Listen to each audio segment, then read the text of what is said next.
Muy buenas tardes, queridos hermanos, hermanas, amigos, familias, aquellos que están en diferentes lugares. Levanten su manita para saber que me están escuchando, para poder saber que están ahí. Gracias. Qué bueno verlos, algunos a 1 hora, 2 horas de diferencia, y estamos listos para la temática de hoy. Espero que se hayan divertido la semana pasada, que hayan llevado estos casos ya a, pues prácticamente a práctica. Y el día de hoy tenemos una temática muy, como detenernos un momentito a reflexionar sobre el asunto del perdón, un tema pues complicado, no se puede abordar tan rápidamente, pero por lo menos dar una base sólida, y pues para eso tenemos pues a un experto en esa temática. Nuestro hermano Samuel Pérez Rivera ha sido un consejero, líder, consultor en Puerto Rico, muy reconocido nuestro hermano en diferentes áreas. Ha estado trabajando sobre todo en la preparación de líderes, en la preparación de pastores, y ahora precisamente ahorita platicábamos que estaba dando clases y detuvo sus clases para poder estar con nosotros. Así que, bueno, gracias a Dios porque tenemos gente también con mucha disposición y que ama la familia y que entendemos que la base de todo pues es la familia. Así que permítame orar, dar gracias a Dios por esta tarde y disfrute, tenga su café a la mano, su libreta. Recuerde que si hay preguntas las puede escribir.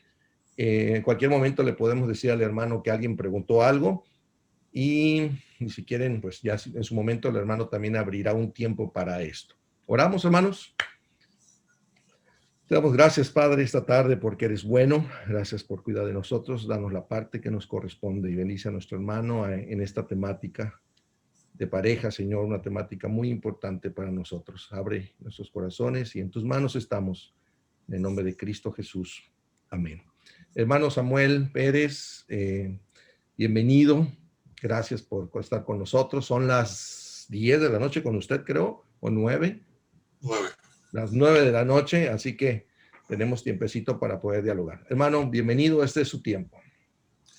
Muchas gracias, pastor. Qué enorme privilegio poderles acompañar en esta experiencia tan interesante y tan agradable saber que la iglesia toma la iniciativa y la pastoral junto a la comunidad de fe toma la iniciativa de volver a nuestras familias, de enfocarnos en el trabajo con nuestras familias, específicamente esta noche en relación al matrimonio. Y yo confío en el Señor que lo que hemos preparado para cada uno de ustedes en esta oportunidad sea un momento que nos motive y nos ayude a todos y a todas a compartir, reflexionar, hacer un esfuerzo por dialogar sobre un tema que parece muy sencillo, pero es algo complejo. Así que gracias por la invitación y les felicito por esta iniciativa tan particular. Quisiera comenzar haciendo una pregunta que la vamos a conectar directamente con el tema que nos corresponde esta noche, pero quisiera hacer una pregunta de introducción para ustedes, ¿verdad? ¿En qué sentido usted considera que el matrimonio es una empresa compleja? ¿En qué sentido usted considera que el matrimonio es una empresa compleja? Evidentemente, otra pregunta que se entrelaza con esta pregunta inicial, si usted está y afirma y está de acuerdo en que el matrimonio es una empresa compleja, otra pregunta que tendríamos que responder es, ¿cuáles son los factores que hacen de la relación de una pareja un proyecto complejo? ¿Cuáles son las variantes, los factores que hacen de la relación de una pareja un proyecto complejo? Y pudiéramos estar toda la noche solamente tratando de abordar y contestar estas dos simples preguntas. Pero son preguntas que a mí me gustaría usted tuviera presente, muy al frente durante nuestra exposición, y que cuando se dé la oportunidad de conversar, dialogar con ustedes más adelante, podamos regresar y retomar estas preguntas. Así que las vuelvo a repetir para que las tenga por allí bien puntualmente identificadas. ¿En qué sentido usted considera que el matrimonio es una empresa compleja. Una vez respondemos eso, tendríamos que responder también cuáles son los factores que hace de la relación de una pareja un proyecto complejo. Pudieran ser muchas las respuestas a estas preguntas. Pudieran ser extremadamente variadas las respuestas a este planteamiento. Pero vamos a ir poco a poco tratando de identificar algunas de estas respuestas. Quizás usted está pensando en muchas respuestas. Quizás está pensando en su propia realidad como pareja y está preguntándose qué hace complicado, complejo nuestra relación matrimonial, qué hace complicado nuestra relación como pareja. Y son muchas las respuestas que podemos dar a esta pregunta. Y son muchísimos los factores, las variantes que pueden estar de una manera u otra provocando que el matrimonio sea un proyecto o una empresa compleja. Pero quizás usted estará de acuerdo con algo que yo voy a tratar de simplificar. Y yo lo llamo la paradoja del matrimonio, porque ciertamente es una paradoja. Mire, ¿cuántos de ustedes, cuántas de las parejas que tenemos el privilegio de llegar ante ustedes esta noche, esta tarde, fueron educados, fueron enseñados en qué consistió su educación para ir al matrimonio? Si usted va a ser panadero, formal o informalmente, alguien le va a enseñar a trabajar con el pan. Si usted va a ser químico, alguien le va a enseñar. Profesores, profesoras en la universidad le van a enseñar cuáles son posiblemente los elementos más importantes para manejar todo este asunto que tiene que ver con fórmulas químicas. Si usted va a ser médico, pues evidentemente tendrá que ir a una escuela donde le enseñen medicina y lo adiestran, lo capacitan, lo preparan para lanzarlo al mundo de la medicina. Sin embargo, para el proyecto o dos de los proyectos más importantes en la vida del ser humano, que es ser esposo, ser esposa, ser padre o ser madre, no hay escuela, no se nos educa, no se nos enseña. Venimos arrastrando probablemente un comportamiento, una dinámica que fue la dinámica que aprendimos en nuestro hogar de origen, en nuestra familia de origen. Y si desafortunadamente los patrones y las dinámicas que se dieron allí no fueron las más saludables, muy probablemente todos nosotros vamos a replicar eso en nuestras relaciones matrimoniales porque es el referente único que tenemos. Entonces, yo siempre he dicho que en cierto modo el matrimonio es un milagro de Dios. Es un milagro de Dios. Porque es increíble que para todo en esta vida se nos capacita, se nos educa, se nos enseña. Sin embargo, no tenemos una educación formal para la experiencia del matrimonio. Para afrontar la complejidad de la relación de la pareja se requiere, entre otras cosas, que reconozcamos la percepción que tiene nuestra pareja. Muchos de los conflictos que se dan al interior de la familia provienen porque cada cual tiene unos lentes distintos para interpretar lo que está aconteciendo. Y la pregunta casi siempre de nosotros los psicoterapeutas que atendemos familias, que atendemos matrimonios, que estamos todas las semanas viendo parejas, precisamente es ver cuál es la perspectiva que tiene ella, cuál es la perspectiva que tiene él, cuál es la percepción que ella tiene sobre X o Y y cuál es la percepción que tiene fulano. Y nos damos cuenta y siempre tratamos de responder a la pregunta ¿y quién tiene la razón? Pues mira, en cierto modo los dos tienen la razón porque los dos están interpretando lo que están viendo. Con las herramientas que tienen, con los recursos que tienen, con la óptica y el entendimiento que tienen, ellos están afirmando que tienen probablemente la razón o los elementos más claros para manejar una situación porque de esa manera lo ven. Así que reconocer y reconciliar esa perspectiva en la pareja es importante para que nosotros podamos trabajar la complejidad del matrimonio. Reconocer las diferencias de las familias de origen. Muchos de nosotros venimos de familias de orígenes muy distintas, con costumbres muy distintas, con valores muy distintos, con maneras de hacer las cosas muy distintas, con maneras de tramitar nuestras emociones y nuestros sentimientos de maneras muy distintas. Reconocer las diferencias de la personalidad que tienen las parejas. Muy probablemente usted se ha dado cuenta que su carácter y su personalidad es muy distinto al de su pareja. Reconocer y aceptar la fragilidad humana de la pareja. Usted no se casó con una persona perfecta, yo no me casé con una esposa perfecta, ni ella se casó con un esposo perfecto. Todos nosotros tenemos nuestra fragilidad, nuestra vulnerabilidad. Reconocer la falta de destrezas de cómo ser esposos y ser esposas. A eso es lo que me refiero con la paradoja. No fuimos educados para ser esposos, para ser esposas. Por lo tanto, surgen muchos conflictos dentro de la relación matrimonial. Pero aquí vamos al punto que es importante para conectarlo con el tema que nos han asignado esta tarde. Es importante también reconocer la necesidad del perdón en la relación. La necesidad del perdón en la relación. Miren, perdonar es una necesidad humana. En esta oportunidad deseo abordar el tema del perdón estableciendo que perdonar es una necesidad humana y no meramente una obligación moral o religiosa exclusivamente.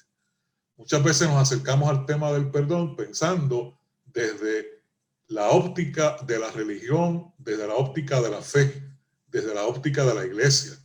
Pero yo quiero enfatizar en esta oportunidad, que abordamos el tema del perdón estableciendo que el perdón es una necesidad humana y no una obligación moral y religiosa exclusivamente. Muchas parejas rehúsan solicitar ayuda al pastor o a un profesional cuando tienen situaciones complicadas en la relación matrimonial. Muchas personas se rehúsan a trabajar con el tema del perdón por el orgullo, por nuestro propio orgullo. Muchas veces por influencias culturales, muchas veces por temor a ser juzgados o criticados, muchas veces por pensar que podrían dudar de nuestra fe. ¿Cuándo se requiere la intervención pastoral y profesional? Miren, la mayoría de las parejas, escúcheme bien, la mayoría de las parejas, la inmensa mayoría de las parejas, poseen los recursos para enfrentar y resolver sus conflictos. No obstante, hay momentos en que se requiere la intervención de un consejero pastoral, ya que muchas veces los sentimientos de nuestra relación con nuestra pareja, con nuestro cónyuge, nos pueden traicionar. Yo les voy a contar una pequeña historia de la vida real, de un incidente en el cual yo me vi involucrado hace algunos años y que me hace ponerlo como una anécdota para que ustedes vean por qué hay ocasiones en que nosotros tengamos como pareja los recursos para enfrentar y resolver nuestros conflictos, inclusive superar este tema de el perdón. Pero hay momentos en que se requiere la intervención de otra persona porque nuestros sentimientos nos atrapan. Yo estaba entrando a la oficina pastoral, en aquel tiempo yo estaba como pastor de una congregación, y llegando a la oficina recibo una llamada telefónica del director de operaciones de campo de la policía de Puerto Rico. En aquellos años yo fungí muchos años como capellán de la policía en Puerto Rico. Y me estaban llamando para solicitarme que me presentara a una escena de manera urgente. Inclusive recuerdo muy bien que la persona que me llamó me dijo: capellán, donde usted está puede aterrizar el helicóptero de la policía. Necesitamos que llegue lo antes posible a la escena. Inmediatamente cuando me dijeron eso, sin decirme de qué se trataba, yo obviamente pensé, tiene que ser una tragedia. Para hacer la historia muy breve, me trasladé al lugar, llegué al lugar. Cuando llegué al lugar me estaba esperando el comandante que estaba manejando la situación. El tránsito estaba detenido en las dos direcciones. Una de las vías, de las arterias más importantes, era a las 8 de la mañana en Puerto Rico. Y yo recuerdo cuando llegué, me dice la persona que estaba a cargo de la escena, me dice, capellán, usted es nuestro último recurso, tenemos que resolver este asunto, el tránsito está detenido a las dos vías. Si usted mira más adelante va a encontrar que hay dos cadáveres en medio de la carretera, del expreso, de las vías, de la autopista. Y es que esta mañana un joven policía de 24 años se detuvo gentilmente a ayudar a una señora a cambiar una llanta, una señora mayor de edad, y un camión se descontroló, le pegó al automóvil, le pegó al policía y otra persona que lo acompañaba, los lanzó 4 carriles hacia la izquierda hasta los carriles que vienen hacia el área norte, y están destrozados. Y obviamente cuando me hizo la historia yo dije, pero ¿y por qué me están llamando a mí? O sea, ¿qué puedo hacer yo en una situación como esta? Y me dijo, y lo estamos llamando porque tenemos un gran conflicto. Si usted observa más adelante, estamos bastante distantes. Hay una persona que está literalmente acostado encima del cuerpo del muchacho que es policía, y es su padre. Inmediatamente yo me pregunté, ¿no? Pero ¿y el cordón de seguridad que establecemos para que no entre nadie y contamine la escena? ¿Qué ocurrió? Y él me dijo, no, lo que ocurre, capellán, es que el padre de ese muchacho es policía. Y el padre fue el primero que llegó a la escena, no porque sabía que era su hijo, sencillamente fue a atender una querella de que había un accidente grave con personas muertas en el pavimento. Y cuando llegó a la escena, se tropieza con la escena y descubre que quien está allí es su hijo. El padre se desplomó sobre su hijo de 24 años y hemos tratado de ayudarlo a levantarlo para que los fiscales terminen la escena y podamos completar la escena, pero el padre no se quiere levantar de allí. Su misión, capellán, es que nos ayude a ver cómo convence a este señor de salir de la escena. La historia larga, corta, lo pudimos hacer, pudimos dialogar con el caballero, solidarizarnos con él, y pudimos moverlo, pero traigo la historia no por lo que finalmente aconteció de que lo movimos de la escena y se pudo completar la escena. La pregunta es, ¿cómo este señor que había estado en la policía por más de 28 años, que había estado acostumbrado a ver accidentes, muertes, cadáveres, muchísimas veces en su vida como agente de la policía, qué pasó en esta ocasión? Bueno, sus emociones. Él no perdió la capacidad como un agente investigador, tenía todas las capacidades y todos los recursos, pero se le comprometió lo que se nos comprometería a todos nosotros en una escena como esa, que es la dimensión emocional. Y las emociones pudieron más que sus estrategias y que sus conocimientos y que su experiencia, y lo derrumbaron. Por eso en la vida hay situaciones que nosotros, aunque tengamos las herramientas, tengamos los conocimientos, tengamos la pericia, vamos a necesitar que otras personas nos ayuden y nos asistan. Y muy probablemente cuando estamos tratando el tema del perdón, muchas veces eso va a ser necesario. ¿Qué significa perdonar? ¿Qué piensan ustedes cuando escuchan hablar del perdón? El perdón es una liberación del resentimiento con algún ofensor. En suma, es la renuncia a los resentimientos e indignación que ha causado una ofensa. El perdón surge de la libertad y la caridad. No obstante, la presencia del perdón no impide la aplicación de la justicia ante el ofensor. Y esto es muy importante que lo tengamos claro, y lo vamos a ver más adelante. ¿Qué no es perdonar? Cuando hablamos de perdón, ¿qué entendemos por perdón? ¿Qué entendemos por perdonar? Perdonar no significa olvidar. Perdonar no es olvidar, pues para perdonar es ineludible la memoria del agravio. Si se olvida el agravio que se hizo, entonces no hay nada que perdonar. Perdonar no es olvidar, y mucho menos aceptar la conducta o la actitud del otro o de la otra. La mala acción siempre es detestable. Si bien se trata de comprender a la persona que la ha cometido, es sobre todo liberarse del dolor. Liberarse del dolor. Miren, no somos perfectos. No existe una familia perfecta. No tenemos ni tuvimos padres perfectos. No seremos padres y madres perfectas. No nos casamos con una persona perfecta. Ni tenemos ni tendremos hijos perfectos. Para efectos de este tiempo que estamos pasando juntos, a mí me gustaría que ustedes y que pudiéramos enfocar un poco este asunto del perdón, trabajando un poco con las consideraciones sobre el perdón. Y cuando yo hablo de las consideraciones sobre el perdón, tendríamos que hablar del alcance del perdón, de la vitalidad del perdón, del riesgo del perdón, de la alegría del perdón, de los beneficios del perdón.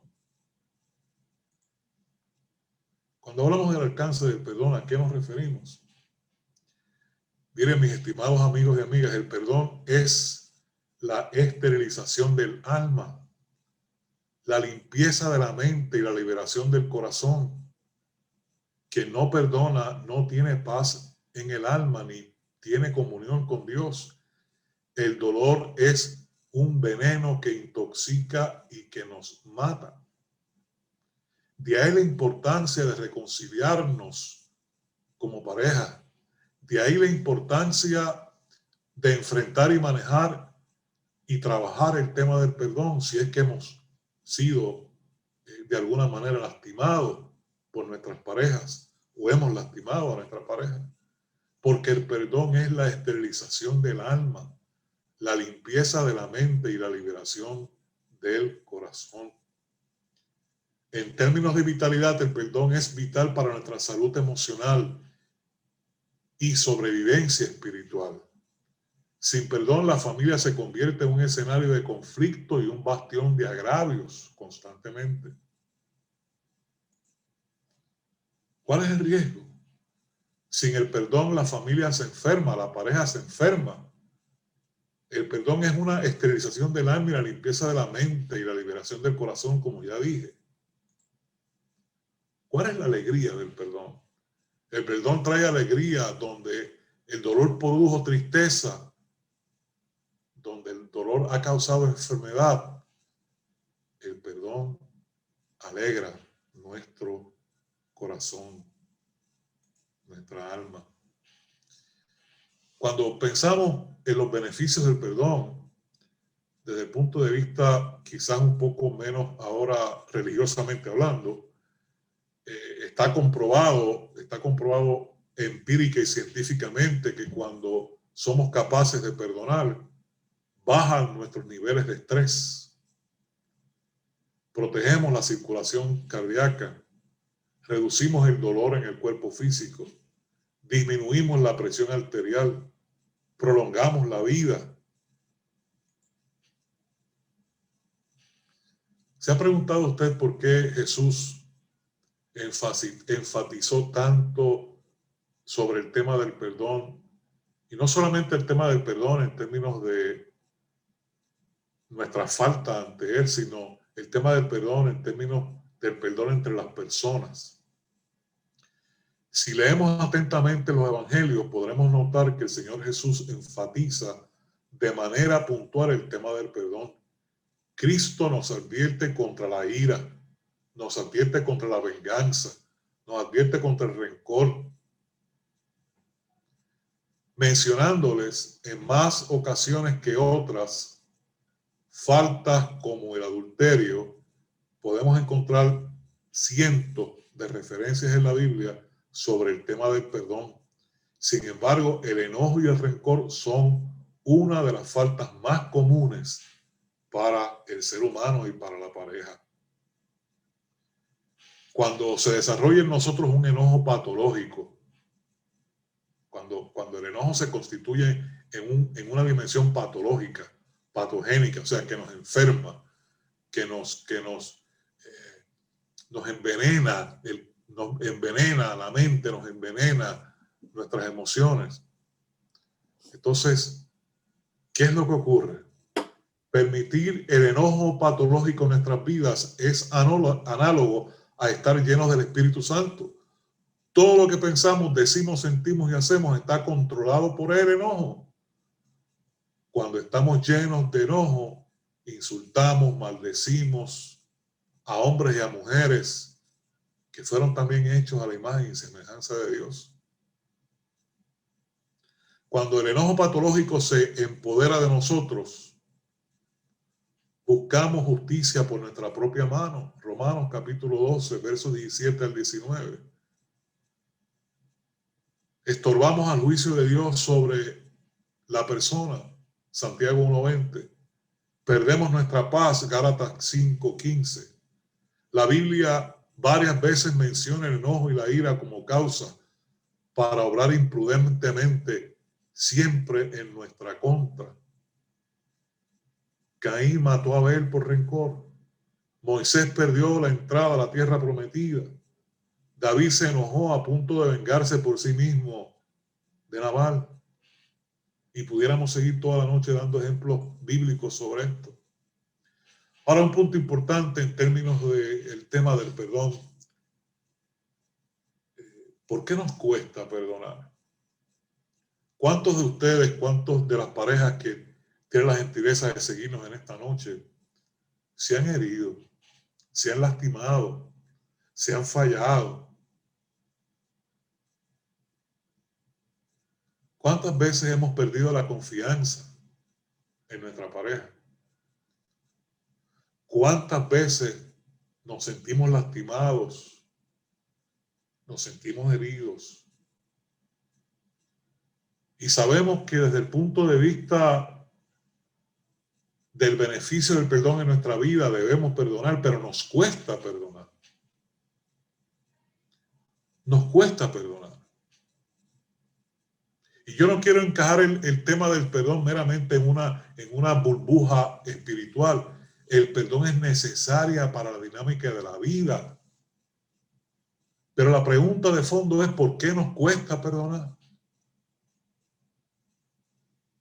Nos cuesta perdonar, entre otras cosas, porque nos sentimos lastimados. Sabemos en nuestra mente racional que el perdón nos conviene. Sabemos en nuestra mente racional, desde la perspectiva bíblica, que el Señor enfatiza la importancia del perdón en las relaciones interpersonales. Eso lo sabemos. El problema no es que no lo sabemos. El problema es que nos sentimos lastimados y nos cuesta perdonar porque nos sentimos lastimados. Nos cuesta perdonar por nuestro propio orgullo. Nos cuesta perdonar por creer que perdonar significa que estamos perdiendo la razón. Muchas personas, al momento de enfrentar una dificultad en su relación matrimonial, les cuesta perdonar porque piensan, si yo perdono a mi esposo o a mi esposa en esta circunstancia, yo le estoy dando la razón y ella no tiene o él no tiene la razón. Porque tenemos la creencia de que perdonar significa que estamos otorgándole la razón a la otra persona. Y perdonar no implica que usted le está dando la razón a la otra persona. Nos cuesta perdonar porque creemos que perdonar es sinónimo de perder. Y no estamos preparados para perder. ¿Por qué ustedes piensan que las pérdidas en la vida, las tangibles y las no tangibles, las intangibles, nos duelen tanto porque no estamos acostumbrados a perder. Vivimos un ambiente de competitividad, de competencia, de éxito. Y pensamos que si perdonamos la ofensa de la pareja o del cónyuge, eso es sinónimo de que estamos perdiendo. Nos cuesta perdonar por creer que es sinónimo de liberar de las consecuencias a los demás. Si lo perdono, lo libero de las consecuencias. Nos cuesta perdonar por creer que perdonar significa olvidar.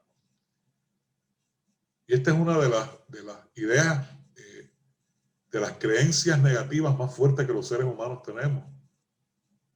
Para perdonar yo tengo que olvidar. Y es una apreciación que no es correcta.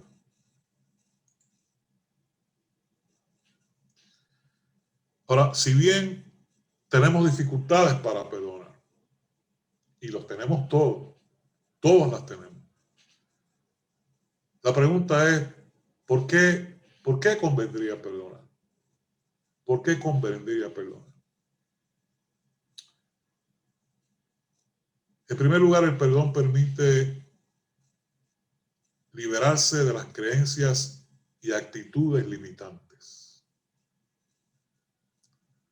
Cuando nosotros no somos capaces de perdonar, y no se me anticipen, no se me adelanten, porque yo, antes de que concluyamos esta experiencia, yo quiero hacer unos puntos que aclaren algo de los que hemos conversado, ¿verdad? Pero lo voy a decir un poco más adelante.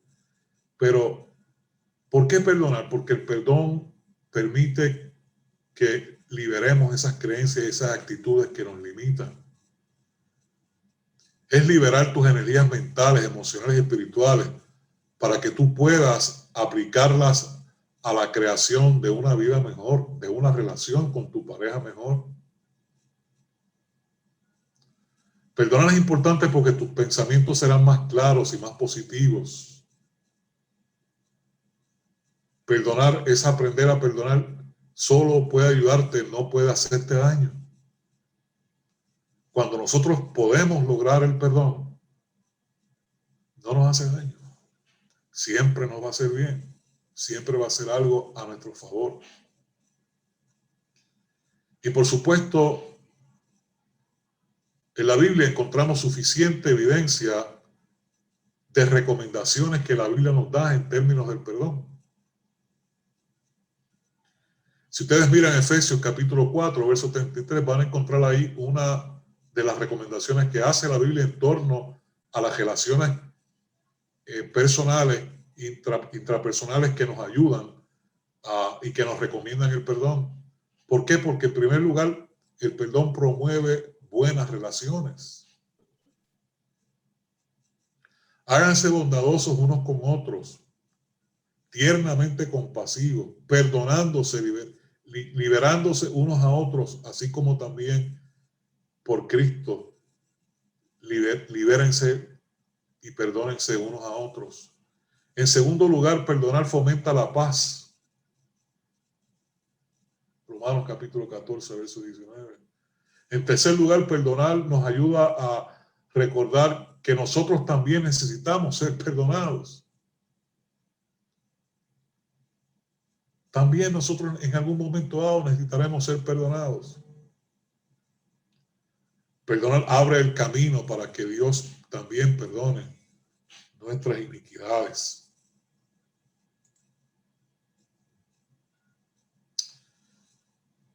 No es tan sencillo lo que voy a decir ahora, porque esto no es tan sencillo como decir, bueno, pues vamos a hacer una lista y vamos paso a paso para lograr el perdón, pero quizás alguna referencia, alguna pauta, algunos principios que nos pueden ayudar a entender todo esto, de cómo podemos ya pasar a la acción, ya a la praxis, a poner en práctica lo que hemos ido discutiendo durante esta noche. Lo primero es aceptar que tú y yo somos tan imperfectos como la persona que nos ha lastimado. Lo primero es que aceptemos que somos tan imperfectos como esa persona que nos ha lastimado. Lo segundo, y esto es bien importante, por favor escúcheme con mucha atención. Es importante reconocer que mientras sigas enfadado con esa persona, él o ella tendrá poder sobre ti. ¿Lo habías pensado? Mientras sigamos enfadados con esa persona, él o ella tendrá poder sobre nosotros, porque nos constituimos en rehenes emocionales de otras personas. Esto es vital que lo entendamos. Esto es supremamente importante que lo podamos entender.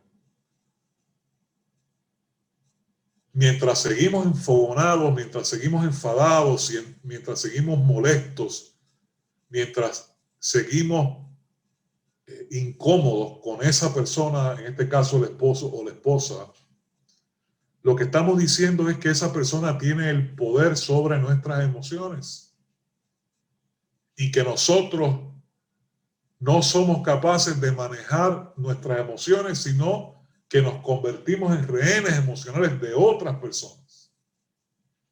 Y otras personas tienen la facultad de manejar nuestras emociones. Evidentemente, es importante pedirle a Dios que nos ayude en este proceso. Es importante renunciar a cualquier deseo de venganza. Y es importante que todos estemos conscientes que al perdonar no estamos aprobando lo que sucedió. Cuando perdonamos no estamos aprobando necesariamente lo que sucedió.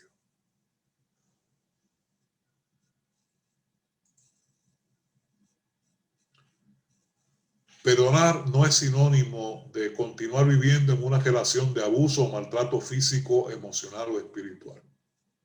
Yo quiero ser bien enfático en esto. Porque con mucha tristeza tengo que decir que después de muchos años en el campo de la psicoterapia, especialmente trabajando con matrimonios y familias, he visto tantos y tantos y tantos y tantos abusos de esposos y en algunas ocasiones de esposas también, que son parte de nuestra comunidad de fe. No se vaya a pensar usted que eso no se da dentro de la realidad de la iglesia. También se da allí. Nosotros no podemos aliarnos con el abuso, con el maltrato físico emocional que tenga una persona contra su pareja. Porque perdonar no es sinónimo de eso. Si usted está involucrado en una relación de abuso, de maltrato físico, emocional o espiritual, usted tiene que salir de ese ciclo, porque eso es un ciclo de violencia.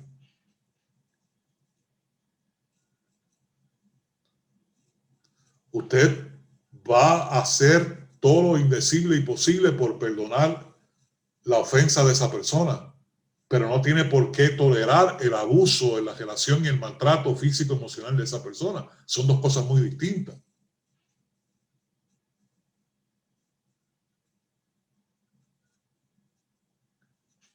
Perdonar no es sinónimo de continuar viviendo un ambiente de violencia doméstica, que desafortunadamente también se da hacia el interior de comunidades religiosas.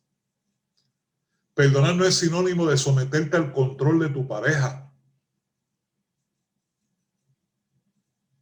Perdonar no es someterse al abuso teológico o bíblico de la supremacía del hombre sobre la mujer.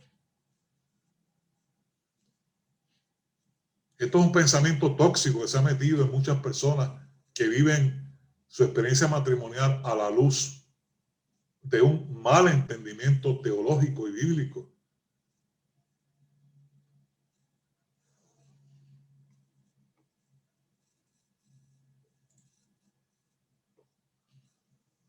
Existen muchas personas rehenes emocionalmente y mentalmente de los demás.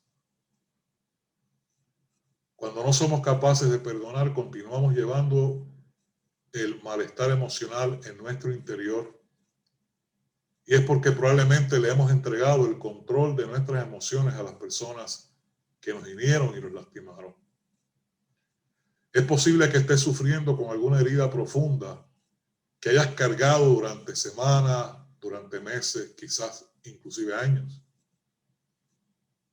Cuando piensas en la persona que te ha lastimado, todavía está tan fresco como si hubiera sucedido esta mañana. Y el dolor sigue ahí. Y todavía el resentimiento pretende dominarte. Y quizás dices, ¿por qué debo perdonar a esta persona que me lastimó y me maltrató? ¿Por qué la tengo que perdonar? Usted no tiene una idea de lo mucho que me lastimó, que me denigró, que me maltrató, que me abusó. ¿Por qué debo ofrecerle gracia a esa persona? Yo tengo que decirte con mucha honestidad y mucha transparencia que el perdón no cambia el pasado, desafortunadamente. El perdón no puede cambiar el pasado. Pero el perdón te puede sanar y te puede liberar para que vivas el presente y disfrutes el futuro. Yo voy a terminar con una frase que quizás a algunos de ustedes les pueda estar un poco pesada. Pero si te suena pesada, te pido que me disculpes y que reflexiones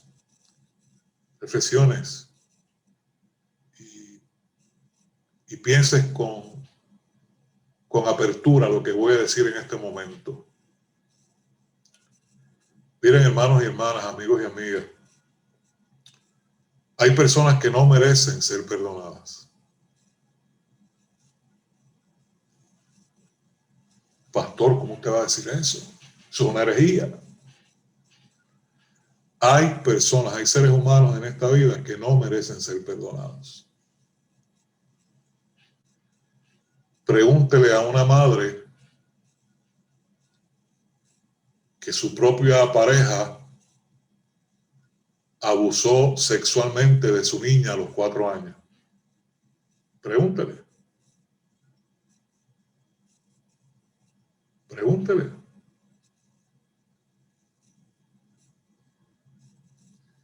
Si ese padre merece perdón. Por darles un ejemplo. Hay personas que no merecen ser perdonadas. Pero ¿saben algo? Tú y yo merecemos perdonar. Aunque existen personas que no merecen ser perdonadas, tú y yo merecemos perdonar. Porque cuando tú y yo somos capaces de perdonar, y perdonar no es excusar la ofensa, perdonar no es liberar a la persona de las consecuencias que tendrá que enfrentar.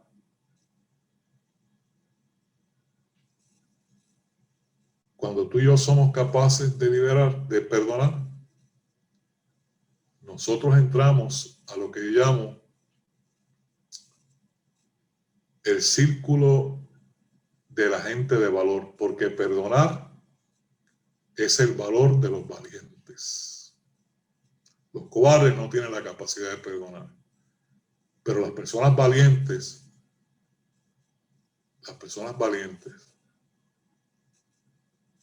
suelen perdonar, porque perdonar es el valor de los valientes.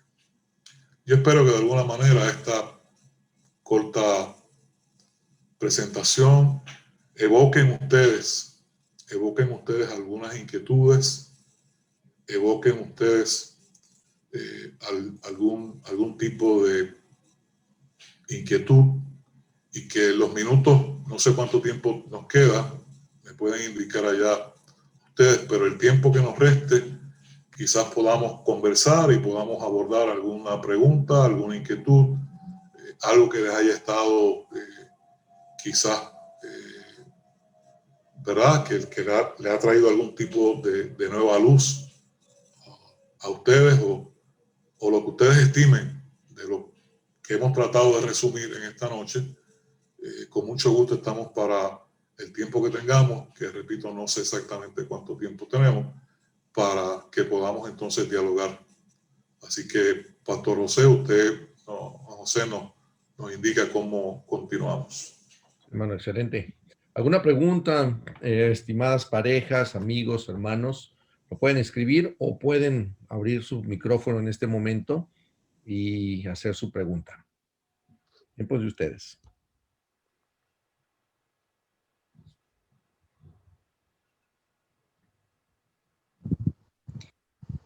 Tratando de responder a lo... Perdón, adelante, hermano.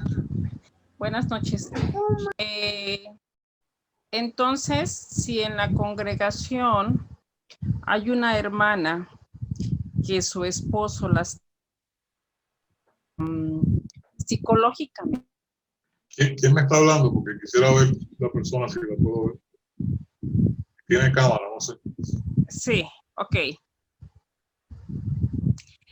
Si una persona dentro de la congregación, me estoy refiriendo a las mujeres porque se da más el alto de violencia hacia la mujer, si está siendo lesionada psicológicamente de una manera constante y eso a ella no le hace seguir adelante en todos los aspectos, ¿puede separarse de él?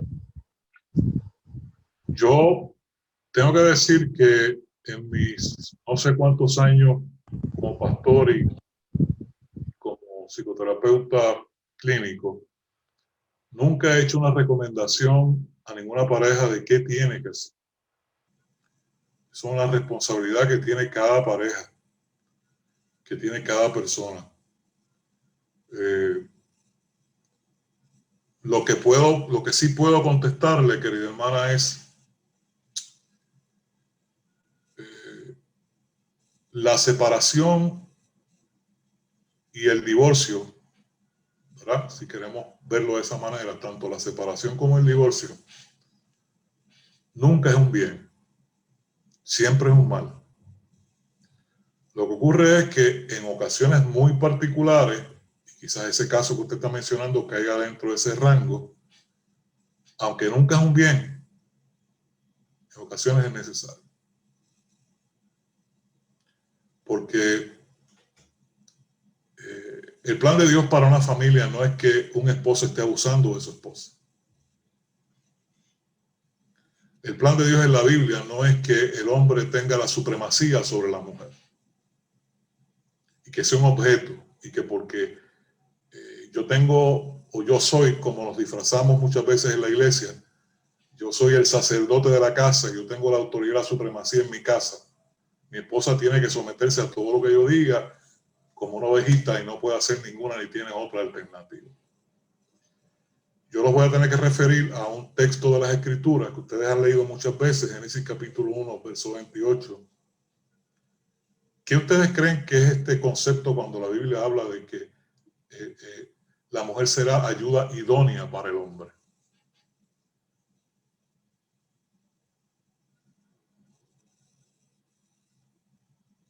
Porque muchas veces desconfiguramos el contexto de ese pasaje.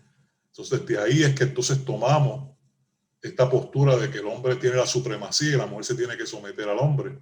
Y de ahí vienen los abusos en la pareja muchas veces.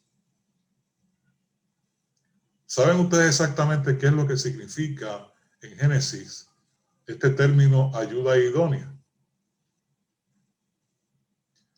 La Biblia es clara. Dios hizo al hombre y a la mujer a su imagen y semejanza a ambos. El hombre no está por encima de la mujer ni la mujer está por encima del hombre. Ambos son criaturas a imagen de Dios, hechos a su imagen y a su semejanza. Que en un matrimonio debe haber, evidentemente, para efectos prácticos, alguien que tome iniciativa. pues entonces sí podemos hablar de que hay una relación, pero no es una relación en términos de que yo soy superior a ti. Es una relación que tiene que ver más con el funcionamiento de la casa, del hogar. No es una distinción jerárquica, sino funcional. Es para que funcione la relación. No sé si me están entendiendo. Cuando se hace esa separación no es jerárquica, es funcional, para que se pueda establecer quién empieza, quién mueve la cosa, quién mueve la rueda. Pero la palabra idónea en las escrituras es la palabra hebrea ser. ¿Y sabe lo que significa, mis queridos hermanos y hermanas? Ayuda en su contra. Ayuda en contra, ayuda en su contra. Muy distinto a lo que pensamos cuando lo leemos en español y pensamos que la mujer está debajo del hombre porque es la ayuda, bendito, la pobrecita que tiene que estar ayudando ahí. El texto lo que significa es ayuda en su contra. Y yo le pregunto a los hombres que estamos aquí, ¿cuántas veces no hemos cometido más errores en nuestra vida porque nuestra esposa ha sido ayuda idónea y nos ha dicho detente que vas muy rápido? Y esa decisión no va a ser la más correcta. ¿Cuántas veces nuestras queridas esposas nos ayudan a ser más mesurados? A no adelantarnos tanto a las cosas y a tener cuidado. Y esa es la intención de ayuda idónea. Es esta persona que nos apoya, nos acompaña y es el equilibrio. Pero no es que yo estoy por encima de ella. Esa no es la idea del texto. Vuelvo y repito, hay una relación en términos no jerárquicos, sino de funcionalidad, porque alguien tiene que tomar la iniciativa. Yo lo que le puedo decir para terminar la pregunta, hermana, es, esa persona tiene que determinar en qué consiste el abuso psicológico, porque no necesariamente es el abuso físico. A veces el abuso psicológico es más doloroso y más dañino y más tóxico que el abuso físico. Esa persona tiene que determinar si va a mantenerse en esa relación bajo esas condiciones o establece un plan. Y si la persona está dispuesta a buscar ayuda, que es otra cosa importante, ¿no? A veces nos negamos a buscar ayuda, por eso les di el ejemplo hace un rato del policía. O sea, ustedes tienen la capacidad de trabajar con sus relaciones matrimoniales, pero hay momentos en que va a ser necesario que busquen ayuda. Y ustedes tienen la ventaja, la bendición de tener un pastor adiestrado para eso. Muchas iglesias no tienen un pastor adiestrado en esta dimensión de la que estamos hablando.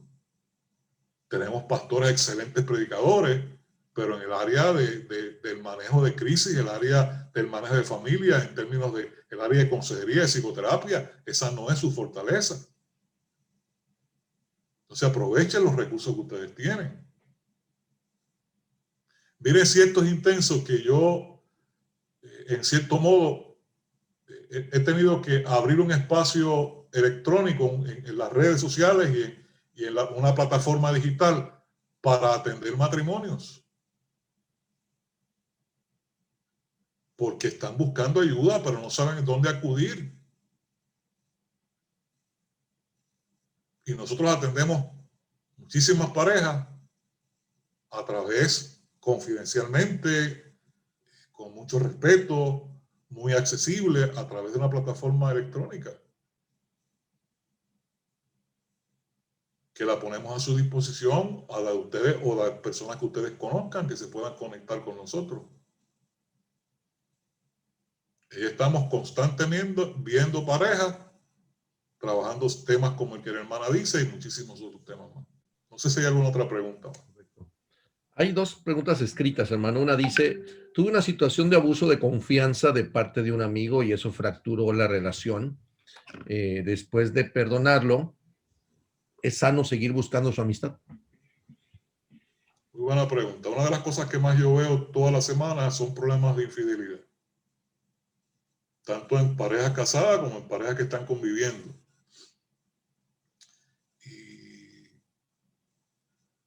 que hay esperanza, claro que hay esperanza, pero tienen que buscar ayuda. Tienen que procurar ayuda, tienen que hacerse vulnerables. Y muchas veces cuando miramos al interior de la infidelidad, vamos a encontrar una gama de variables increíbles que son los que impulsaron a la persona a entrar en esa dinámica. Y hoy se está dando muchísimo el caso de parejas que lo hacen mutuamente. O sea, tú me fuiste infiel y yo te soy infiel, como un tipo de venganza. Y no saben que lo que están es erosionando más la relación. Sí, en este caso es un amigo, pues un abuso de confianza, dice, ¿no? Dice, después de perdonarlo, ¿es sano seguir buscando su amistad? Tiene que definirlo ella, porque yo no sé exactamente cuál fue la trascendencia de lo que ocurrió ahí, ¿verdad? Otra vez, una buena pregunta, doctor, porque me da la oportunidad de volver a reiterar lo que ya he dicho en esta noche. Perdonar no significa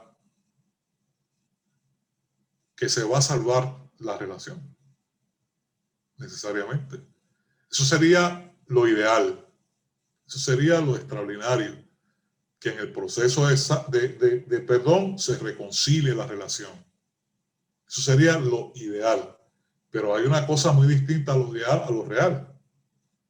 Hay circunstancias que sencillamente no son factibles. Cuando hay una relación tóxica, porque esa persona se tiene que preguntar es, ¿y qué es lo que me detiene a mí? ¿Qué es lo que no me permite romper la relación si ya yo entiendo que esta relación se afectó en unos niveles extraordinarios? Pues se tiene que preguntar, identificar, ¿qué me detiene? Y probablemente, yo no sé si este es el caso, pero muchas veces, parejas que yo he trabajado, lo detiene que es una relación tóxica. Y hay una codependencia de esa persona y no se puede desconectar de esa persona, aunque sabe que le está haciendo daño. Se ha convertido en un adicto de esa relación.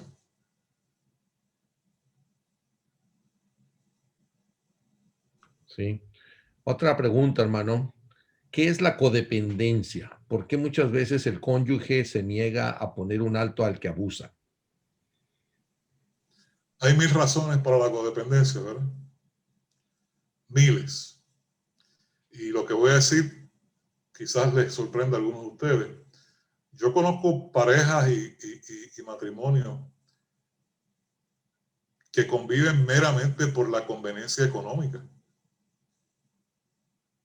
Ahí hay un divorcio emocional hace rato, hay una ruptura emocional hace ratísimo, pero conviven porque no les queda de otra económicamente.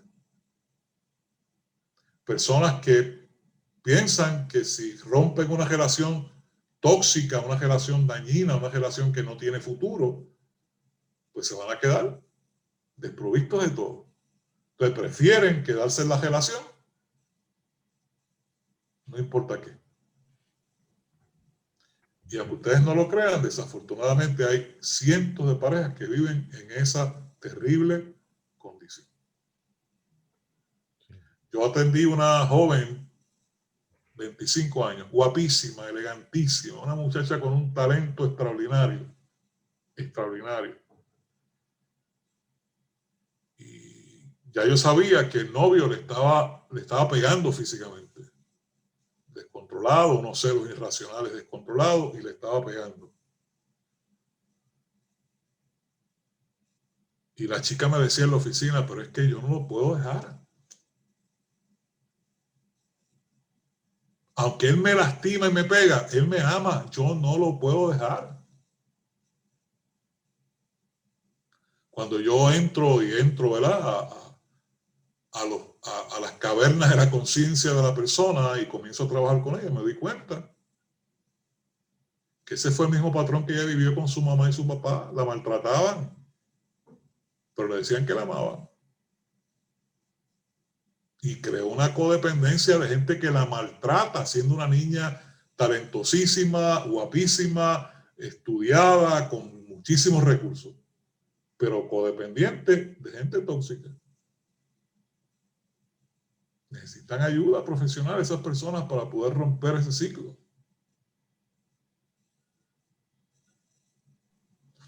Sí, hermano. Una pregunta más. Dice, ¿será posible que un no creyente pueda perdonar? Claro, claro que sí. Es más, hay más no creyentes que saben perdonar mejor que nosotros. Sí, es cierto. Claro que sí. Pastor, buenas noches. Mi nombre es Alfonso. Regresando un poquito a la introducción del tema que nos ha compartido, mencionaba usted al principio en qué sentido considera que el matrimonio es una empresa compleja. Pues partiendo del principio de que toda relación interpersonal es difícil, ¿no? Es compleja, aunado más en el matrimonio. ¿Y quiénes fueron nuestros tutores, ¿no? Al casarnos? Pues no sé si pueda ser la respuesta del instinto, la propia naturaleza, que esté en nuestro, válgame la palabra, en nuestro ADN, el sacar adelante nuestros matrimonios, aun cuando no tuvimos tal vez una referencia muy clara de lo que era el estar casado, ¿no? Por eso es que yo mencioné que el matrimonio es un milagro de Dios. Precisamente por eso. Pero, pastor, trajo un tema importante que no quiero, ¿verdad?, dejarlo fuera del tintero. ¿Qué hace de la familia, qué hace del matrimonio una experiencia, un proyecto tan complejo? Pueden haber mil cosas. Asuntos de comunicación, asuntos de familias de origen, actitudes, personalidades. Podemos estar 10 años hablando de eso. Pero hay algo que me parece a mí es puntual y que yo quiero dejar a la conciencia de ustedes porque los va a ayudar a todos y nos va a ayudar a todas. Miren, aunque hay mil razones que pueden hacer de un matrimonio una empresa compleja, hay una razón poderosa que yo creo todos vamos a coincidir. No hay nada en este mundo, más complejo que usted y que yo. Nada más complejo. Y si usted es complejo, ahora se relaciona con otra persona compleja, que tiene su propia complejidad, su propia estructura, su propio trasfondo. Imagínese usted. Si a veces no podemos ni con nosotros mismos, a veces nos levantamos con el deseo de ganarnos el mundo y hay días que no nos queremos levantar de la cama. Y nos decimos, ¿y qué me pasa? ¿Por qué estoy así? ¿Por qué me siento así hoy? Porque no hay nada más complejo en esta vida que el ser humano. Por eso yo admiro la tarea pastoral, porque muchas personas a veces denigran la tarea pastoral, la ven como algo, pues bendito, no tenía nada más que hacer, no le daba más la inteligencia y se metió ahí a leer la Biblia y predicarle a 2 o 3 personas. No se equivoque, porque cuando a su oficina o en el supermercado o en la calle donde usted se encuentre como pastor o pastora, se le acerca a una persona a presentarle una situación X, usted no tiene un librito de recetas. El dentista sabe que esa carie se cura con Y, E, X y B. Y se acabó el problema. El ortodoncista, que este diente se mueve hacia la derecha o hacia la izquierda y se resuelve el problema. Hay un protocolo estándar para trabajar. Pero cuando llega una persona a la consulta pastoral, el pastor no tiene un librito para darle una recetita, porque cada persona tiene su propia complejidad.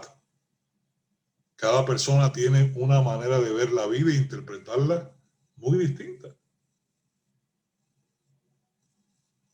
Así que si algo hace complejo el matrimonio, somos nosotros mismos, somos personas muy complejas. Por eso debemos tener paciencia con nuestros cónyuges.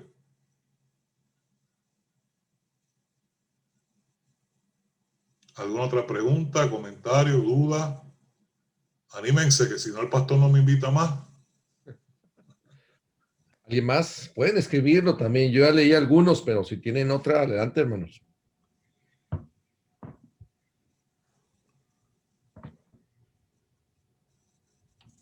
¿Alguien más? En lo que se animan, me estaba acordando de algo que durante toda mi vida me enseñaron desde la escuela dominical, es que Dios me ama y por eso me perdona, ¿no? Siempre entendí eso y dije, bueno, pues me ama y por eso me perdona. Y así fui creciendo hasta que ya me hice pastor, ¿no? Y empezamos a dialogar con la congregación y aprender muchos conceptos acerca del perdón. Y uno de los textos que me movió tremendamente fue precisamente Isaías capítulo 43, verso 25, cuando en una versión leo completamente un pasaje ya con una traducción más clara, cuando dice, por amor a mí mismo, dice Dios, por amor a mí mismo te he perdonado. Ya no es porque te ame a ti, deja de andar con tus cosas. Yo sentí que el mundo se me vino encima, dije, no, pensé que me amabas. Y me di cuenta que el concepto de perdón del que hablaba el hermano ahorita es un concepto divino realmente. O sea, Dios nos perdona porque Él no quiere tener nada contra nosotros, ¿no? Algo curioso que se pensaba ahorita en las temáticas que el hermano está definiendo, como cuando dice, tú y yo merecemos perdonar. A lo mejor hay personas que no merecen el perdón, como decía el hermano, pero tú y yo lo merecemos. Y Dios es un ejemplo de esto, curiosamente en un pasaje como este, por amor a mí mismo, ahí se lo dejo para que lo subrayen y lo tengan allí en su biblioteca cada vez que se porte mal. Dice una pregunta, hermano. Perdona, pastor, para que todos tengan la información, ¿cuál es el texto que mencionó? Isaías 43. Isaías 43, 25. Una Excelente. pregunta. Sí. Excelente ese punto, porque a eso es lo que yo me refiero cuando estoy diciendo, mira, o sea, personas que no merecen perdonar, pero usted necesita, tú y yo merecemos perdonar, porque si no, entonces somos nosotros los que caemos en la crisis. Adelante, pastor. Y hay una pregunta de la hermana Suri, dice, ¿será difícil perdonar cuando hay secuelas de la violencia física? Sí, claro que sí. La pregunta, Suri, sería, ¿y qué es lo difícil de perdonar en una situación como esa?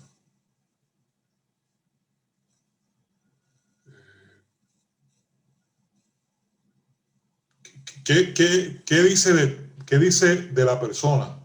No del ofensor, sino del ofensor. ¿Qué dice de la persona?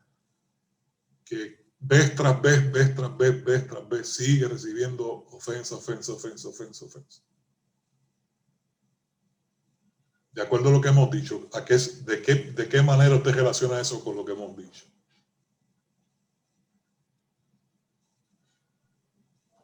Codependencia, masoquismo.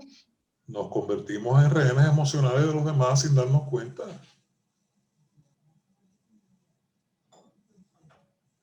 Le entregamos el control a otra persona. Y mientras la persona sabe y siente que tiene el poder, y eso no tiene que ser un asunto racional, o sea, que es algo de la dinámica de la relación, pero la persona va a seguir abusando. Va a seguir siendo el ofensor. Yo sé que es un tema complejo porque hay muchas ideas. Vamos al matrimonio con muchas ideas relacionadas a este tema del perdón. O tenemos una influencia religiosa bien fuerte sobre este tema también. Entonces entramos en lucha. Los conceptos empiezan a tener lucha, ¿verdad? Yo, querida, lo que te puedo decir es que Dios anhela que tú estés bien. Y Dios va a respaldar tu dignidad como ser humano. Dios no va a estar en contra de tu dignidad como ser humano. Ustedes tienen que sopesar hasta dónde. ¿Cuál es el costo de eso para ustedes, ¿verdad? En su relación personal. ¿Hasta dónde? Pero yo nunca, en mi práctica pastoral o profesional, le he dicho a una persona, haz esto otro. Cada persona tiene que resolver eso. Ahí yo no puedo entrar. Es una decisión muy personal, muy particular de cada cual. Hermano, tengo una pregunta. Adelante, hermano. Pero como pastores, cuando hay una situación de violencia intrafamiliar o codependencia, cualquiera de estos casos que hemos mencionado, y las personas vienen con nosotros siempre a quejarse o pedirnos consejo. ¿Cuáles serían algunos consejos prácticos que podemos dar? Yo le voy a dar uno bien práctico, bien práctico. No se escandalice. No se escandalice. Me llama una hermana de la iglesia, a las 2 de la mañana, llorando. Mi esposa, nos levantamos así como medio, estábamos dormidos, profundamente dormidos. Y mira, te está llamando fulana de tal, parece que hay un problema con el esposo. Yo dormido, yo estaba dormido. Mire, pastor, usted tiene que venir a mi casa porque mi marido me está dando, me está agrediendo físicamente, la. Y ella vive a 5 minutos de mi casa. Y yo le digo, muy bien, yo voy a ir. Espérame, pero escucha lo que te voy a decir. Él te está agrediendo físicamente. Sí. Ok, pues yo voy a ir por la policía. Yo voy a ir con la policía. No, pastor, no. Venga con la policía, yo no le voy a hacer daño a mi esposo. Pues querida, si tú no quieres que yo vaya con la policía, yo no voy a ir. Yo no tengo nada que buscar allí. Yo voy con la policía y acabamos. Le ponemos el punto final a este capítulo. Porque uno sabe, uno ha tenido un poco de millaje en esta vida trabajando con matrimonio. Uno sabe que esa es la dinámica de esos dos seres humanos. Por años han venido agrediéndose el uno al otro. Ese día ella pues dijo, el pastor me va a salvar de esto. Sí, yo voy con la policía.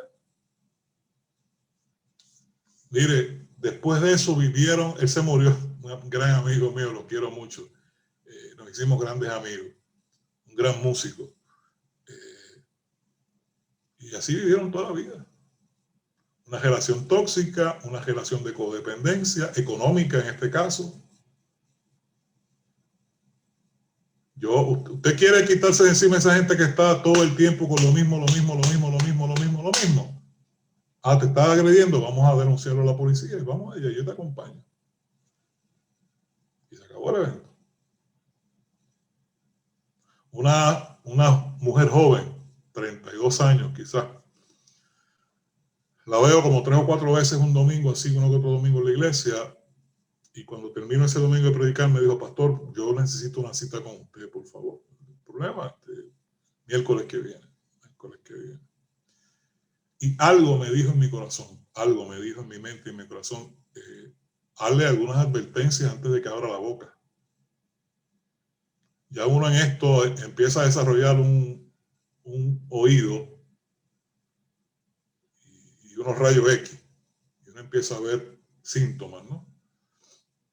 Y cuando se sentó a la oficina, le dije, mire, señora, yo quiero especificarle que antes de que comencemos a hablar, antes que usted me diga una sola palabra, yo le quiero hacer estas aclaraciones. Y le dije, si de lo que usted me viene a hablar a mí tiene que ver con abuso infantil, y usted me dice a mí que hay abuso infantil, yo tengo que denunciar esto a las autoridades. Exactamente. Me dijo, pues de eso vengo a hablarle, pastor. No importa las consecuencias. Estaba teniendo sexo ella con su hijo de 4 años.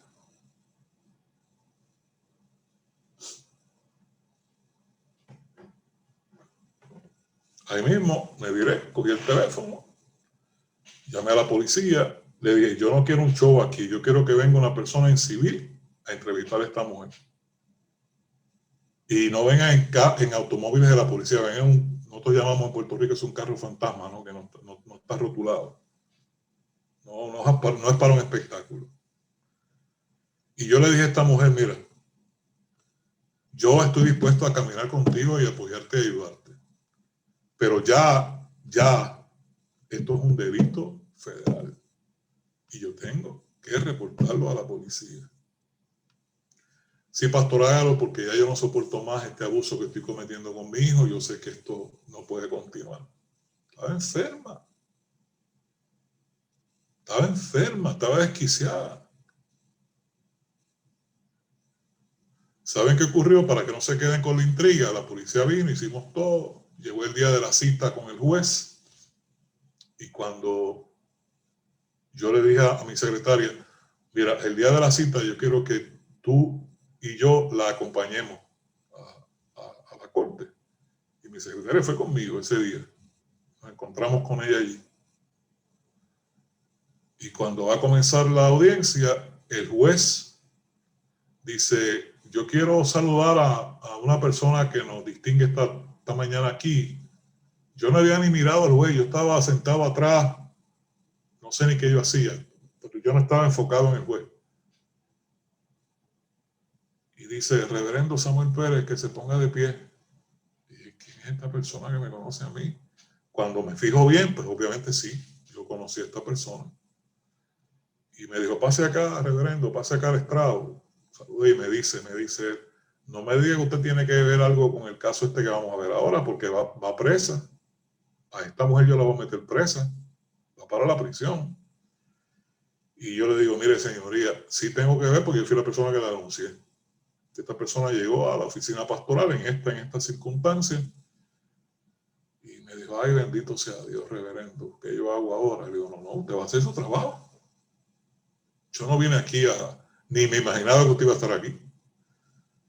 Me dijo, no, pero pastor, yo quiero que me dé una recomendación. Deme una recomendación. Bueno, existirá la posibilidad, señoría, que le envíe a un programa de desvío para que reciba atención psicológica porque ella no está funcionando adecuadamente. 2 años después, para hacer la historia corta, llegó a la iglesia otra vez.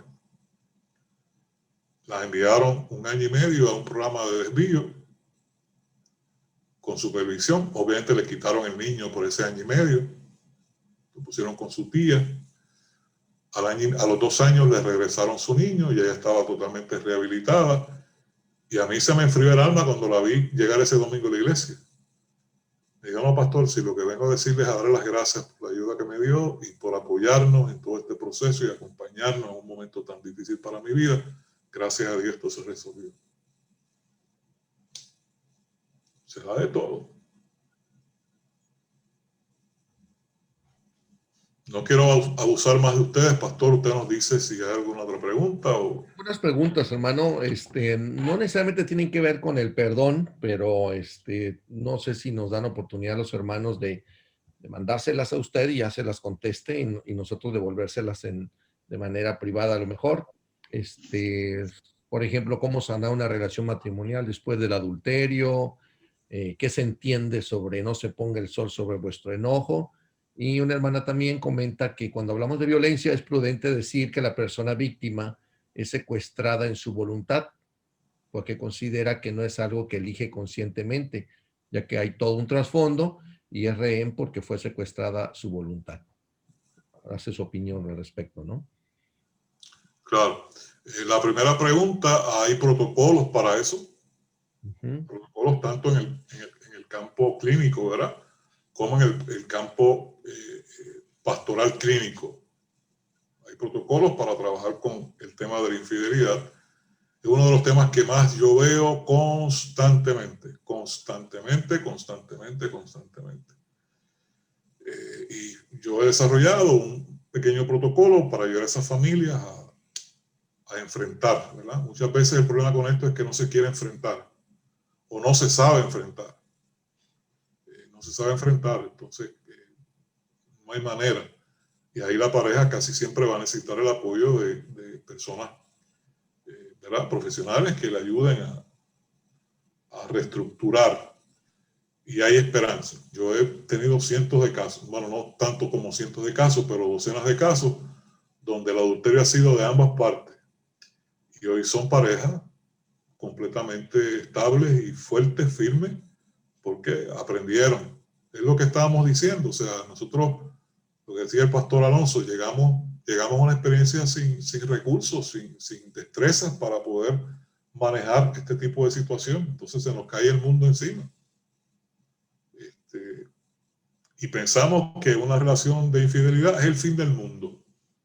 Es es doloroso, es trabajoso, es incómodo, pero no tiene que ser el fin del mundo.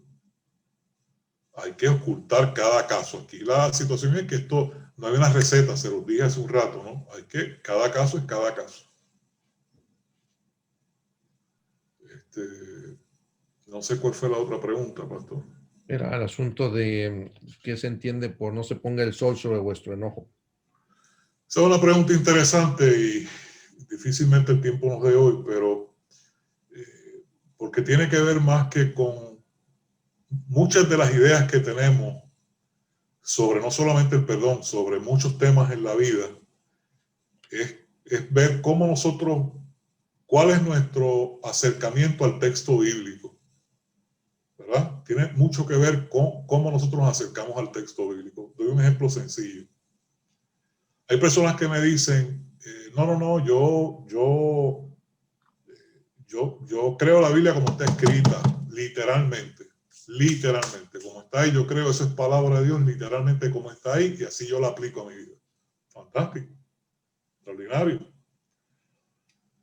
problema es que nosotros sabemos, y esto lo digo con mucho respeto y con mucha humildad, que la Biblia está escrita en diferentes géneros literarios. O sea, la Biblia no está escrita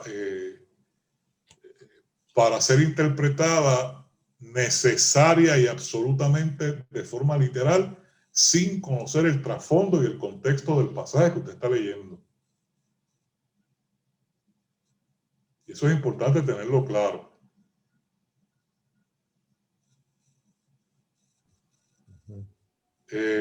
¿Por qué digo esto? Porque de ahí es que surgen entonces ideas que toman un texto literal de la Biblia y lo hacen una doctrina. Lo hacen una doctrina. Entonces eso es peligroso. Porque no es lo mismo leer una carta que leer una poesía. ¿Ustedes leerían la poesía literalmente? La poesía no se puede interpretar literalmente, es un lenguaje poético, figurado, que nos da unas imágenes, ¿verdad? Cuando la Biblia habla de Dios, lo describe como. Pues miren, en el Antiguo Testamento hay infinidad de términos que hablan de Dios y lo describen de diferentes maneras.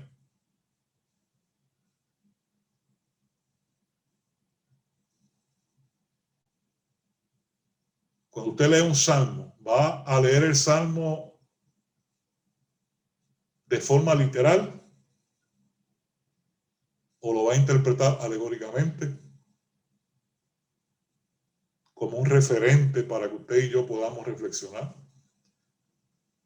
Pues si yo leo el texto literalmente, yo tengo que pensar en ese texto a la luz de las Escrituras y en última instancia a la luz de Cristo.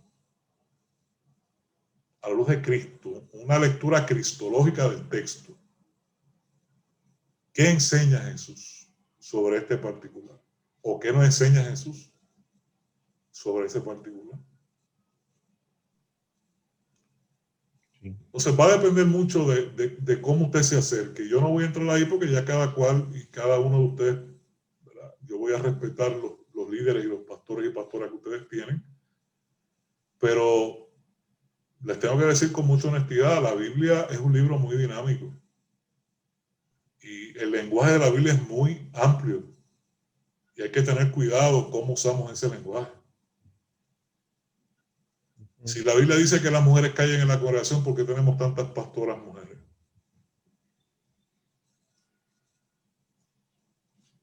Y de ahí se enganchan muchos machistas a decir que la iglesia no debe tener mujeres pastoras porque esa no es la voluntad de Dios.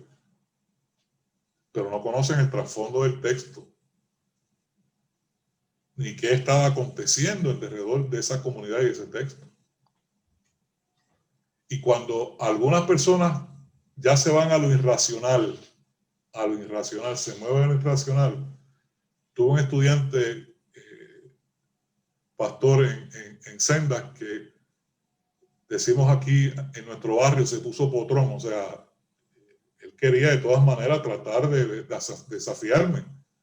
Y yo llevo muchos años enseñando, o sea, yo no estoy ahí para discutir, ni para pelear, ni para ponerme los guantes con un estudiante. Yo estoy ahí para ayudarlos a reflexionar. Y si algo te incomoda, pues reflexiona sobre eso. Y insistió en la cosa literaria. Y le digo, pues mira, ¿quieres una cosa? Vamos a hacer algo. Tú sabes que en la Biblia dice que no hay Dios. Abre los ojos así. ¿Cómo que en la Biblia dice que no hay Dios? Yo te puedo probar a ti bíblicamente que la Biblia dice no hay Dios. Literal, como tú lo estás diciendo.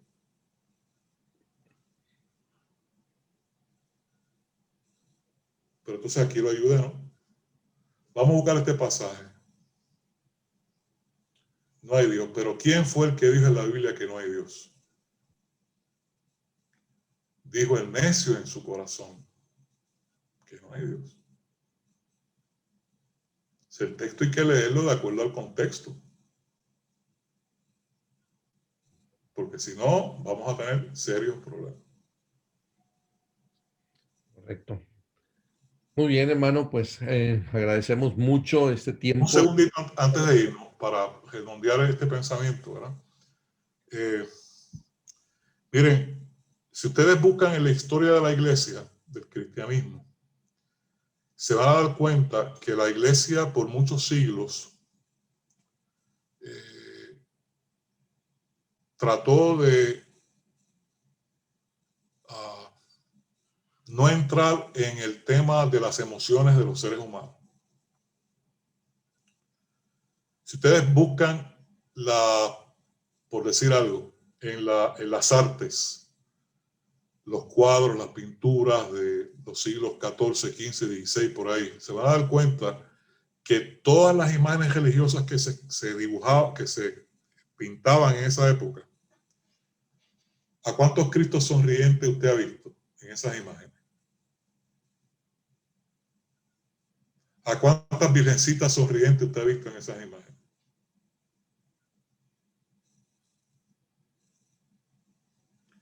La iglesia trató de estrangular las emociones porque pensaban que era debilidad del ser humano y que Dios no es débil, por lo tanto, no mostremos emociones.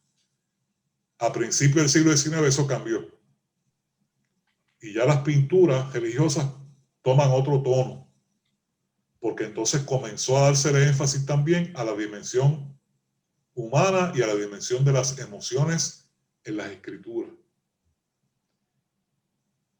Y Jesús tuvo todas las emociones que usted se puede imaginar. Desde molestarse, airarse, hasta reírse, hasta gozarse, hasta celebrar. Le gustaba comer como él solo y le gustaba tomar como él solo. Le gustaba la fiesta, la pachanga. Como lo vimos llorar también. Y entristecerse también. Entonces, probablemente todo este asunto de las emociones, como es la ira, lo manejamos con mucho cuidado en la tradición religiosa. Y por eso nos cuesta un poco entrar en esos temas y abordarlos. Bueno, nada, espero que en algo humildemente haya podido aportar a la vida de ustedes. Gracias, pastor, por la invitación. Estamos a la orden. Espero verles en otra futura ocasión. Y si alguno de ustedes necesita o quiere algún tipo de ayuda en términos ya desde el punto de vista psicoterapéutico, saben que se pueden comunicar conmigo. La manera más fácil es buscar mi página profesional, Dr. Samuel Pérez, y ahí está toda la información que ustedes pueden accesar cuando ustedes deseen y ayudarles y bendecirles de alguna manera, ¿verdad? Así que una vez más, gracias a todos. Me gustó mucho la dinámica de estar con el grupo. Felicito al pastor por esta iniciativa y el equipo que le ha estado ayudando también. Excelente, hermano. Muchas gracias. Mientras prenden sus cámaras, todos los que aún están conectados, hay 32 grupos conectados, prendan sus cámaras para la foto. Agradecemos, hermano, su tiempo de participación. Un tema muy importante y una tarea, estimadas parejas, es platique con su pareja esta semana. y defina qué hay que perdonar. Yo creo que sería interesante que hicieran una cita ustedes como pareja, o si al cortar ahorita la transmisión se agarran de las manos, se miran a los ojos y te pregunta, ¿hay algo? Pregúntele. O si hay algo que pedir perdón, también. Esa es la idea de esta dinámica. Cada semana tratar de hacer una pequeña tarea sobre esta temática. Si hay alguna duda, algún comentario posterior, lo pueden hacer en la página, lo pueden subir al correo. Con mucho gusto se lo haremos llegar a nuestro hermano Samuel. Él estará también en el mes, creo que junio, si no estoy mal, o en septiembre, por ahí de esos 2 meses. Recuerden que estamos ya a una clase más para concluir nuestro primer módulo. Tenemos 2 meses de vacaciones. Van a tener mucha tarea, yo creo, para que se vayan de viaje por ahí, vayan planeando sus vacaciones. Y en junio tenemos la próxima sesión, 5 semanas, y en el mes de septiembre. Esta es una atenta invitación para usted y para que invite a más personas. Hay parejas que toman el curso de manera, no pueden estar presencial, pero después reciben el material. Si alguno de ustedes lo necesita, con mucho gusto avísenos y les mandamos los videos de los conferencistas anteriores. Gracias, hermanos. Oremos que Dios nos bendiga en esta semana y que siga cuidando de nosotros, sobre todo una temática como esta, como es del perdón. Oremos, pedimos tu gracia, Señor, en esta noche. Gracias por hablarnos, por tratar un tema que tiene que ver, Señor, muy seriamente contigo, el asunto del perdón. Bendice cada familia, cada pareja, y que este tiempo de reflexión, Señor, nos ayude a tomar cartas en el asunto, en aquellas cosas que han estado lastimando o trayendo situaciones en nuestro corazón. Ponemos en tus manos a cada pareja y bendice a nuestro hermano Samuel también y su familia. En el nombre de Cristo Jesús. Amén. Dios les bendiga, hermanos. Hermano Esteban, tómenos la foto, por favor. Saludos, hermanos. Ya recuerdan la dinámica de siempre. Vamos a hacer 2 fotos para que todos puedan salir. Va la primera foto. 1, 2, 3. Listo. Un momentito. Sonrían, hermanos, sonrían. Ok. Va la segunda fotografía. A la 1, a las 2, a las 3. Eso, hermanos. Dios me les bendiga mucho. Pueden prender sus micrófonos. Hermano Samuel, Dios les bendiga. Hermanos. Gracias. Dios les bendiga. Dios los bendiga. Gracias, Muchas gracias. Gracias, hermanos. gracias. Dios los bendiga. Gracias, hermanos. Muchas gracias. Bendiciones a todos. Excelente charla. Bendiciones. Muchas gracias. Buenas noches. Bye. Buenas noches. Buenas noches, gracias. Es Dios les bendiga. Gracias, buenas noches, Dios les bendiga. Bendiciones a todos.